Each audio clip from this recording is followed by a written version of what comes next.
At the end of 2021, we predicted in 2022, right, number one, right, that there will be a low impact from the December 2021 cooling measures. And we even predicted that there may be one more round in 2022. Now let's take a look.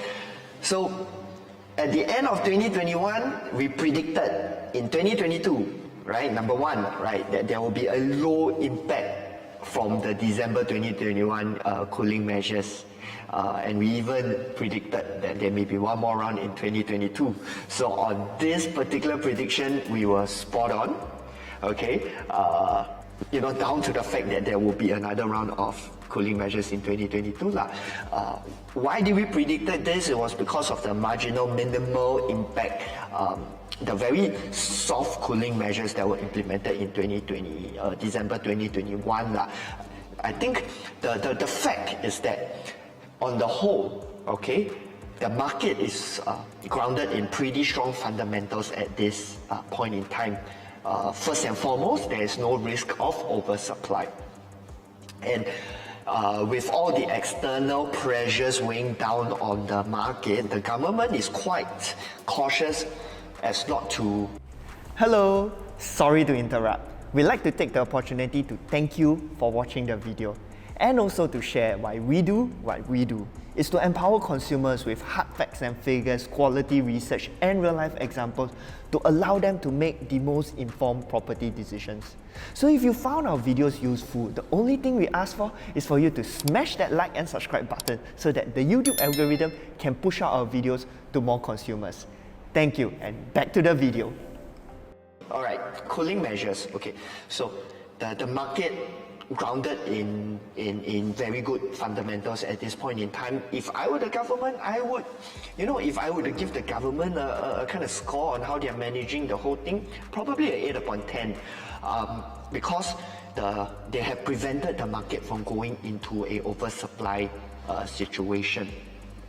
Okay, but with that, with the low supply, prices were edging upwards. Prices were also edging upwards because interest rates were low in 2021. There was a lot of quantitative easing and whatnot, so inevitably there would be a increase in property prices. And I think one of the things the government probably didn't expect was that shift or that huge influx of demand into the HDB resale market, nudging HDB resale prices up a little bit too high for their liking.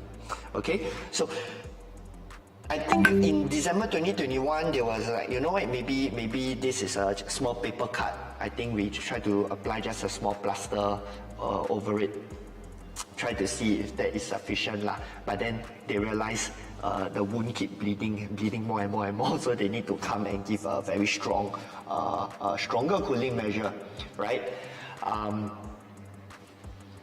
So that's why we had another one in 2022. So do I expect more cooling measures to come up? I'm going to talk about that later on. Point number 2, HDB price increments to slow down. And on that note, we got things right as well. HDB, if I'm looking at the numbers right here, in 2021, and I'm comparing apple to apple basically because 2022 full year data is not out yet. We only have the first 3 quarters data to compare. So 2021, in the first 3 quarters, HDB prices moved up 5.9%. In 2022, prices were up only 5.4%. Okay, you may say it's not that much, but the fact is that it did slow down, as we have predicted. Okay, because we didn't see that the sort of increments were sustainable. Secondly, because of the cooling measures as well, the December 2021 ones were really aimed at sort of holding HDB resale prices in check lah. Point number 3, right? The continued increase in rentals, and on that we all know 2022 probably is a crazier rental market than 2021.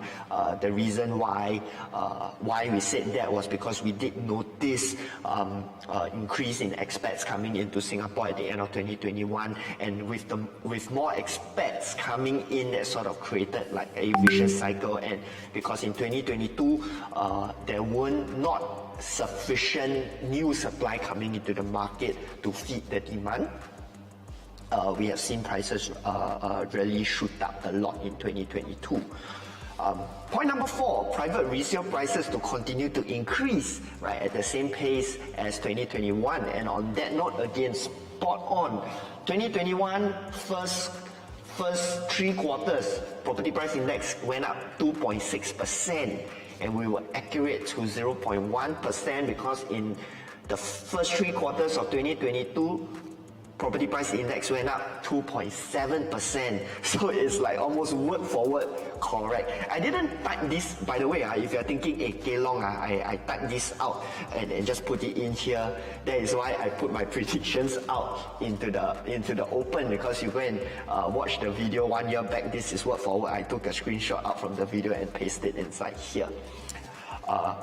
And some of you may be wondering, how do we predict stuff so accurately? Well, fingers crossed. Hopefully, we can still get this hit rate this year. A lot of it is down to fundamental understanding on how the market works, the market dynamics, number 1.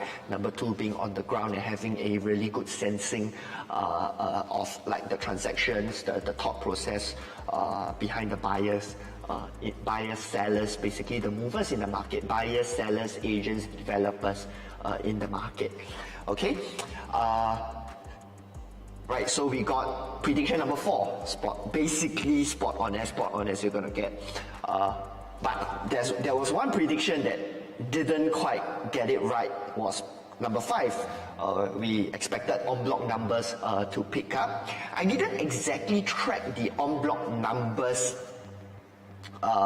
comparing 2022 to 2021, but actually on that note, right, if I were to really just look at the number of Onblocks 2022 compared to 2021, I believe 2022 would have been more, but it just wasn't as much as I expected them to be, mainly because of the recent round of cooling measures. Number 1, right, there's a really good article,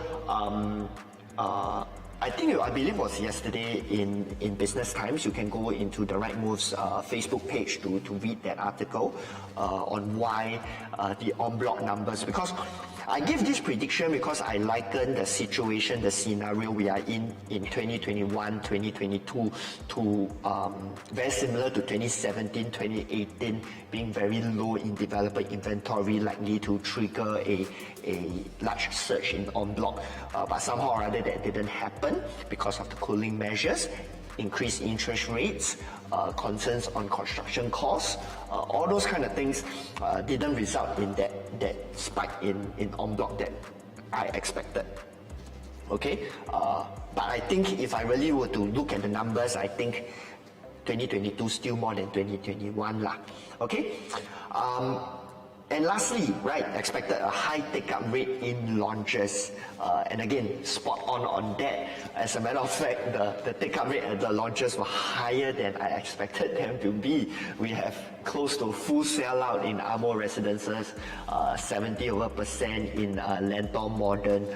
Basically across the board, developers were selling out their launches at 70% take-up rate, even at new benchmark prices. Prices that, to be honest, if you ask me, I would have taken a second look at it lah. Right, so that took me by surprise. That took all of us by surprise as well. And I think that was one of the reasons why the government had to step in to put in the new round of cooling measures in September 2022. Okay, so I will give ourselves a pretty good score on predictions.